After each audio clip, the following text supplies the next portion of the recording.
బంగ్లాదేశ్ నూతన ప్రధానమంత్రిగా BNP chairman Tariq Rahman రేపు ప్రమాణ స్వీకారం చేయనున్నారు. ఇందుకోసం అన్ని ఏర్పాట్లు చేస్తున్నారు అధికారులు. తారిక్ ప్రమాణ స్వీకారానికి రావాలంటూ భారత్కు ఆహ్వానం అందింది. భారత్ తరపున లోక్సభ స్పీకర్ ఓం బిర్లా వెళ్లనున్నారు. ఓం బిర్లాతో పాటు భారత విదేశాంగ కార్యదర్శి విక్రమ్ మిస్రీ కూడా వెళ్లనున్నారు. వాస్తవానికి తారిక్ రహమాన్ ప్రమాణ స్వీకారానికి ప్రధాని నరేంద్ర మోదీ వెళ్లాల్సి ఉంది. అయితే ముందస్తు షెడ్యూల్ ప్రకారం రేపు ఫ్రాన్స్ అధ్యక్షుడు మెక్రాన్ భారత పర్యటనకు వస్తున్నారు. 2 రోజుల పాటు ఆయన ఢిల్లీలోనే ఉండనున్నారు. అందువల్ల తారిక్ ప్రమాణ స్వీకారానికి మోదీ వెళ్లడం లేదు.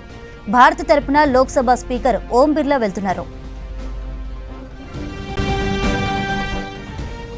ప్రమాణ స్వీకార కార్యక్రమాన్ని ఢాకాలోని బంగ్లాదేశ్ పార్లమెంటు హౌస్లో సదరన్ ప్లాజాలో నిర్వహించనున్నారు. ఈ కార్యక్రమంలో పాల్గొనాలని యునెస్ నేతృత్వంలోని తాత్కాలిక ప్రభుత్వం 13 దేశాలకు ఆహ్వానాలు పంపింది. ఇందులో China, Saudi Arabia, Pakistan, Turkey, Qatar, Sri Lanka, నేపాల్తో పాటు భారత్ కూడా ఉంది. ఇక రీసెంట్ గా జరిగిన పార్లమెంటు ఎన్నికల్లో బంగ్లాదేశ్ నేషనలిస్టు పార్టీ ఘన విజయాన్ని సాధించింది. ప్రధాని నరేంద్ర మోదీ బీఎన్పీ చైర్మన్ తారిక్ రహమాన్ కు ఫోన్ చేసి అభినందనలు తెలిపారు. దీనిపై మోదీకి బీఎన్పీ కూడా ధన్యవాదాలు చెప్పింది. ఎన్నికల్లో గెలుపు తర్వాత రహమాన్ దేశ ప్రజలను ఉద్దేశించి తొలిసారి మాట్లాడారు. ఈ సందర్భంగా భారత్తో నిర్మాణాత్మక అనుబంధాన్ని కొనసాగిస్తామన్నారు.